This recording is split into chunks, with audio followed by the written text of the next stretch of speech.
C'est l'heure de vous informer sur Speed Line TV. Mesdames et messieurs, bonsoir et bienvenue dans ce journal. Dans les titres de l'actualité, le projet de réaménagement des berges lagunais de Cotonou franchit une nouvelle étape. Ce mercredi, le gouvernement a officiellement lancé l'opération d'indemnisation des occupants installés sur la berge Est. Qu'en est-il du quartier Aboki-Kodji Lagune? Le point dans ce journal. La mairie de Koma poursuit son accompagnement des nouveaux bacheliers en les orientant vers les filières porteuses pour leur avenir professionnel. Ce mercredi, une séance de sensibilisation a été animée par l'ANPE en partenariat avec le conseil communal. Cette initiative s'inscrit dans la continuité des actions déjà entreprises par la mairie en faveur de cette jeunesse prometteuse. Au cœur de l'actualité internationale au Cameroun, Maître Akere Mouna conteste la validité de la candidature du président sortant Paul Biya. Il a déposé un recours devant le Conseil constitutionnel.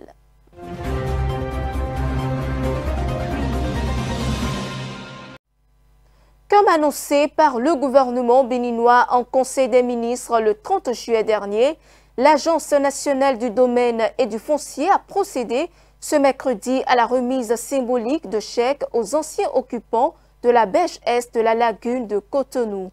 Qu'en est-il à présent du quartier Aboki-Kodji Lagune? Le chef de quartier nous en dit plus dans cet élément. Au temps du président, l'ex-président Yaïbouni, on avait fait ça pour casser les gens et le président Soglo est monté sur le terrain pour encourager les gens avec les miettes. Mais aujourd'hui, il y a 3 ans, quand le président Talon a pris le pouvoir, il est revenu sur le projet. Mais quand il est venu sur le projet, il a donné un délai de 6 janvier passé. Et nous avons écrit, nous les chefs quartiers, les chefs quartiers avec quelques responsables, on a écrit au ministre du cadre de vie. Et la ministre, cette dame nous a aidé à rencontrer le ministre du cadre de vie. Et le ministre cadre de vie, je suis content de lui. Il a fait dialogue avec nous. Il a discuté avec nous. Il dit qu'il va rendre compte au chef de l'État. Mais quand il a rendu compte au chef de l'État, je te jure, le chef d'État a accepté les propositions que nous avons faites.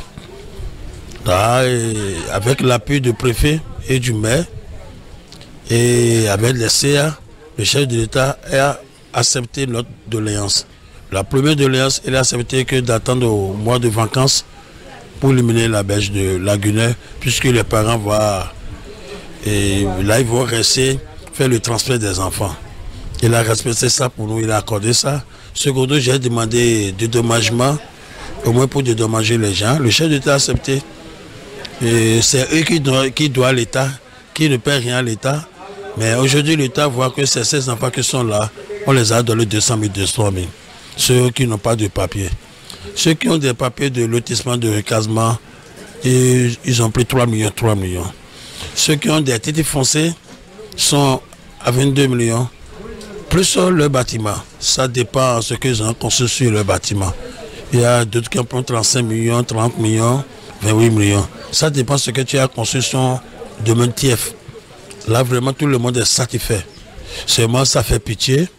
Là que tu avais resté il y a 30 ans, 40 ans, vraiment, ça va te faire pitié. Et j'ai vu que l'ambiance des Toffins va diminuer un peu parce que leur job, c'est de rester à côté de l'eau. C'est d'aller à la pêche. Mais ça c'est difficile pour eux pour aller à la pêche. Je remercie le chef de l'État, les préfets, maires, tous les responsables à niveau qui ont contribué dedans. Je suis content d'eux, c'est bon. Et je demande bon vent au chef de l'État que devant moi soit comme corniche.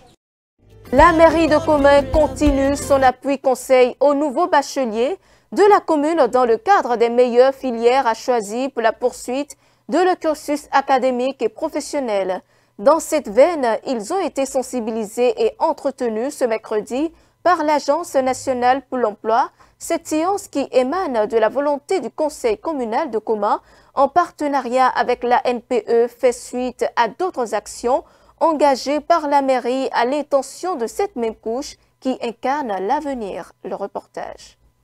La mairie de Komé ne cesse de multiplier des initiatives à l'endroit des nouveaux bacheliers de la commune qui bientôt vont démarrer une nouvelle aventure dans leur cursus académique et professionnel.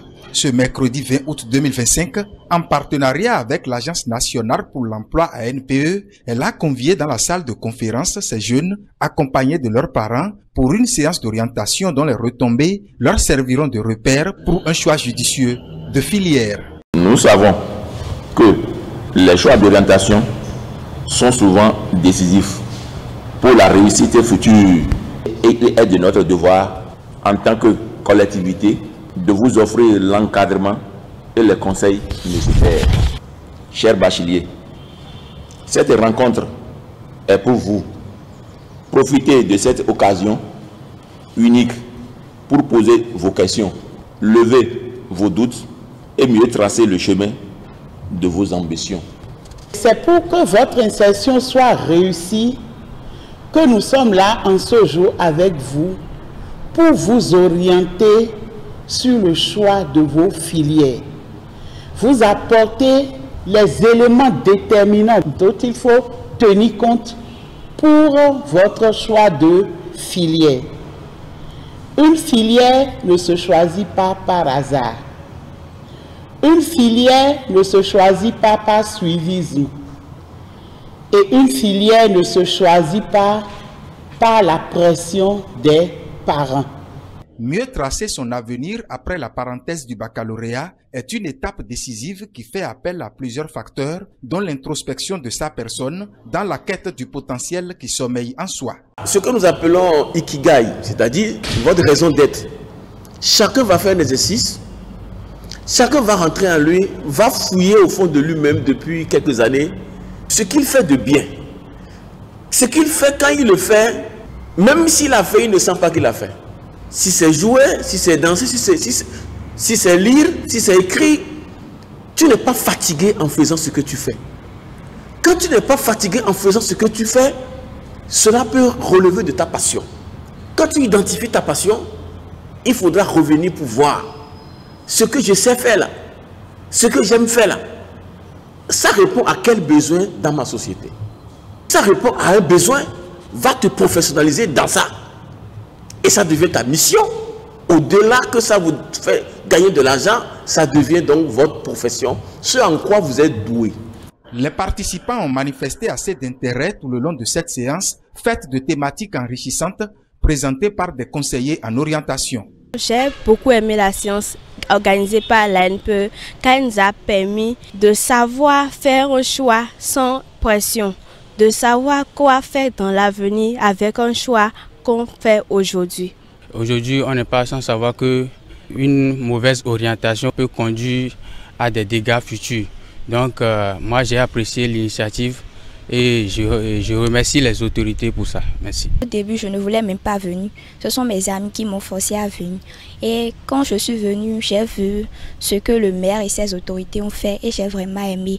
Et au début, moi-même, je ne savais pas quel choix faire. Mais grâce à l'ANPE, j'ai su m'orienter et savoir quel choix faire sans pression. Cette séance s'inscrit dans la droite ligne de la campagne de sensibilisation des nouveaux bacheliers entreprise par l'ANPE dans le département du Mono. Komé, qui vient fermer la marche, a connu l'implication active du premier citoyen de la commune. Preuve de son engagement aux côtés de cette cible qui a besoin de repères pour réussir son parcours professionnel.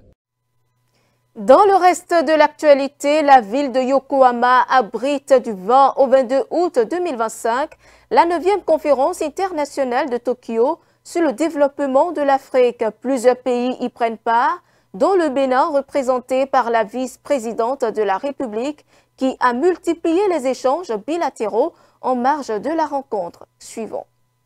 Le Bénin compte 65 années de relations diplomatiques de coopération avec le Japon. Mais depuis les années 1980, le Bénin n'a plus obtenu de prêts concessionnels du Japon. Mais cette forme de financement vient de redémarrer avec l'intérêt que la JICA a manifesté pour l'un de nos programmes. En réalité, en 2023, le Bénin a mis en place un programme d'appui à la gouvernance économique et au développement du secteur privé. qui a eu des résultats extraordinaires en 2023 et en 2024, avec des financements successifs de la BAD. Nous sollicitons en fait un appui complémentaire de la JICA pour finaliser le financement en fait de l'intégralité des phases que concerne en fait cet échangeur qui va désenclaver les routes de Cotonou, éviter en fait la congestion, la pollution, et c'est pour le bénéfice des populations à laquelle Madame la vice-présidente est très attachée avec son gouvernement. Quant au développement du secteur privé, et surtout en prêt, la décision finale dépend du gouvernement japonais. Mais de notre côté aussi, on a continué nos efforts d'étudier la possibilité, tenant compte de cette coopération depuis 1996. Le Bénin est un marché consommateur de vos produits et également consommateur de vos services. Mais jusque-là, nous faisons du commerce et j'espère qu'avec ce que vous êtes en train de faire à Glotipé, nous allons pouvoir passer également dans l'allée de vos fournisseurs, produisant quelques pièces de vos véhicules que nous achetons déjà. Donc, on aimerait nous aussi être de l'autre côté pour ne serait-ce qu'un début, puisque jusque-là, nous consommons. Au Bénin, nous connaissons votre entreprise depuis des décennies et cette entreprise a une bonne réputation pour de notre pays. En ce qui concerne les infrastructures vertes, nous souhaiterions que la coopération qui a démarré, qu'elle s'accentue, afin que nous puissions bénéficier de votre expertise au niveau de Glotipé. Et ce qui concerne la santé, nous demandons également à ce qu'il y ait un renforcement de la coopération, afin que nos populations puissent également bénéficier de votre appui dans le domaine de la santé, de la sécurité, par rapport à la sécurisation des vaccins. En interactualité au Cameroun, le candidat à la présidentielle du 12 octobre, Akéry Mouna, a déposé ce mardi une requête devant le Conseil constitutionnel. Il demande à l'instance de constater l'inéligibilité du président Paul Biya, candidat pour un 8e mandat au nom du RDPC à l'âge de 92 ans. L'opposant s'appuie sur l'article 118 de la loi électorale qui stipule que sont inéligibles les personnes qui se sont placées de leur propre fait dans une situation de dépendance vis-à-vis d'une personne ou d'une puissance étrangère. Suivant. Le président camerounais Paul Biya fait l'objet d'une procédure judiciaire visant à bloquer sa candidature à la présidence. Akéry Mouna, ancien bâtonnier de l'Ordre des avocats du Cameroun et candidat de l'opposition à l'élection présidentielle du 12 octobre prochain, a introduit une requête en constatation d'inéligibilité du président de la République sortant Paul Biya au Conseil constitutionnel. L'opposant demande que la candidature de M. Biya soit invalidée, déclarant que le chef d'État, âgé de 92 ans, est incapable d'assumer les exigences d'un scrutin public et que les protocoles sont adaptés pour masquer sa dépendance cognitive et ses limites physiques et non pour servir le peuple. Akéry Mouna ajoute que Paul Biya exerce une gouvernance par procuration en affirmant qu'un comité stratégique informel a été créé par le secrétaire général à la présidence de la République composé de tiers élus qui donnent des instructions. La Cour se prononcera vendredi sur l'éligibilité du président Paul Biya. En Angola, 4 ONG ont interpellé ce mardi Lionel Messi et la sélection argentine. Elles leur demandent de renoncer au match amical prévu à Luanda en novembre en raison de la répression meurtrière des manifestations contre la hausse du prix des carburants. La Fédération angolaise de football avait annoncé fin avril un accord pour organiser cette rencontre face aux champions du monde à l'occasion du 50e anniversaire de l'indépendance du pays. Le reportage. Des organisations de la société civile angolaise demandent l'annulation du match amical prévu entre l'Angola et l'Argentine. 4 ONG ont accusé les autorités angolaises de répression systématique dans une lettre ouverte adressée à la Fédération argentine de football et à l'organisation caritative Lionel Messi Foundation. Refuser de participer au match prévu serait un geste noble de solidarité internationale et de respect des droits de l'homme, selon les groupes qui comprennent des organisations catholiques, juridiques et pro-démocratiques. Le 30 avril, la Fédération angolaise de football a annoncé à l'issue d'une visite de son président à Buenos Aires qu'un match face aux champions du monde avait été conclu. Les deux fédérations ont négocié la date du match à Luanda dans le cadre de la célébration du 50e anniversaire de l'indépendance de l'Angola en novembre. Pour l'instant, aucune réaction officielle à la demande des ONG. Les États-Unis ont annoncé la suspension temporaire du traitement de la plupart des visas à l'ambassade américaine de Harare. Cette décision a été motivée par des préoccupations non précisées concernant le gouvernement local, selon un communiqué publié sur X par l'ambassade. Le reportage. Les États-Unis ont suspendu jusqu'à nouvel ordre la majorité des procédures de délivrance de visas au Zimbabwe. L'annonce a été faite mercredi par l'ambassade américaine d'Harare. Washington évoque des préoccupations non précisées concernant le gouvernement de ce pays d'Afrique australe qui préfère pour l'instant se garder de tout commentaire. La suspension a pris effet le 7 août selon une note publiée sur le site internet du département d'État américain. La diplomatie américaine précise que la mesure s'applique à tous les services de visa à l'exception de la plupart des visas diplomatiques et officiels. L'administration du président Donald Trump a restreint les voyages en provenance d'un certain nombre de pays africains. Argument avancé, empêcher le dépassement de la durée de validité des visas et leur utilisation abusive. Le Zimbabwe avait un taux de dépassement de visa de 10,57% en 2023, selon un rapport du ministère américain de la Sécurité intérieure. Un tragique accident de bus dans l'ouest de l'Afghanistan a fait au moins 119 morts après qu'un véhicule surchargé transportant des Afghans expulsés d'Iran. Des dizaines de milliers de personnes traversent la frontière chaque jour, dont de nombreux enfants, souvent dans la plus grande dénuement, d'après l'Organisation internationale pour les migrations. C'est après moi. Un bus, ou plutôt ce qu'il en reste après une collision avec une moto et un véhicule mardi dans la province de Herat en Afghanistan. L'accident a provoqué un gigantesque incendie en raison de produits pétroliers que transportait l'un des véhicules. Le drame a coûté la vie à au moins 79 personnes alors que 2 autres ont été blessés. Des informations confirmées par les autorités militaires de la région. Une moto, un camion de type Mazda et un bus sont entrés en collision. Le camion transportait du carburant qui a pris feu. Les passagers ont été touchés par les flammes qui ont également causé la destruction des véhicules.